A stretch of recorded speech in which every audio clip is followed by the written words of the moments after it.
So, welcome back to the channel. Good morning sa ating lahat. Ngayon ay Monday, December 16.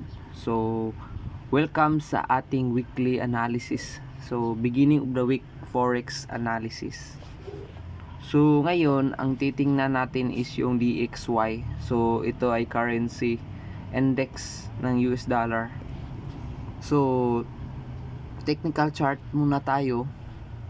So, ayan, makita nyo, bullish sa daily, bullish din sa daily. So, may resistance tayo dito sa ibabaw. Ayan, price dyan, nag-consolidate dyan sa resistance na yan. So, posibleng magtagal yan dyan. So, let's see kung anong mangyayari ngayong week. So, still above siya sa 21.50 EMA. So, bullish pa rin yan para sa US dollar. So, titingnan natin sa Euro, USD CHF. So, yan o. Bullish yan. Yan yung trade natin last week. So, good trade. That was a good trade. So, 2R yan na TP. So, congrats sa mga nakapalo ng trade. The next is Euro CHF. So, ganun pa din. Talo tayo dito sa pair na to. So, bullish. It's bullish right now. But, the thing is, nasa resistance siya ng trend line. Yan na. Yun. Nasa trend line na siya, resistance. Kaso lang, galing yan siya sa bottom dito. Parang nag-form siya ng wedge. Ayan. So, wala tayong bias. So, punta tayo dito sa pinaka-importante sa lahat. Ito yung inaabangan ko na trade ngayon. So, GBP JPY. Ayan. Kung makita nyo yung GBP JPY sa daily, ayan, uptrend yan sa daily. Depende sa kung paano nyo titingnan. Pero ako is uptrend.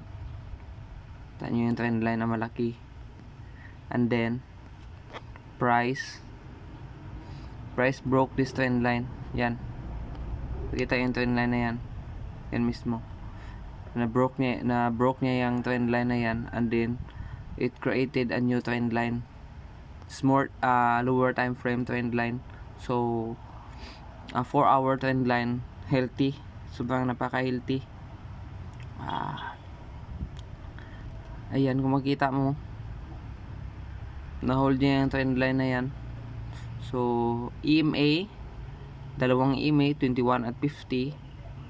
Saka may demand zone tayo dito sa ilalim, which is our support. And then another support is our trend line. So yan, yung trend line na yan. So na-analyze ko na to. Kung bababa pa tong price, kailangan ko mag-build ng position dito. So ang ating initial target is the resistance here. So yan yung, ito yung pinaka natin. Yan yung yan yung initial target natin, yung resistance na yan. Yan. So, titingnan natin kung paano to mag-play out ang trade na to. So, sa ngayon, wala pa tayong trade dito. So, inihintay pa natin na mag-confirm ng kaunti yung price. Kasi kung titingnan nyo sa technical analysis dito, pag nag-buy ako dito, saan ko ilalagay yung stop loss? Diba? Pag nag-buy ako dyan, saan yung stop loss? Hindi man pwedeng dito, kasi delikado din yan dyan. Dito banda, hindi pwede yan dyan. Hindi pwede dyan sa ilalim, delikado. So kung dito, malaki masyado. So kung mag-confirm dito yung price na talagang, halimbawa ma-break niya itong maliit na trend line. So ayan, possibly Posible yan. Kasi magandang wedge yan na pattern So titingnan natin kung ano ang magiging reaction ng price ngayong Monday. So abang-abang lang tayo sa mga setup. So yan yung priority, yung pinaka top on the list, yung GBP JPY natin. So the rest is wala. So yan, wala. Pangit ang mga setups. So yan, wala.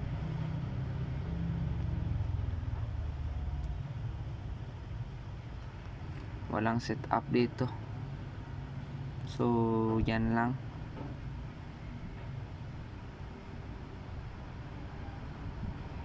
Itong GBP NZD, gusto ko din to, kaso overextended siya dito sa resistance.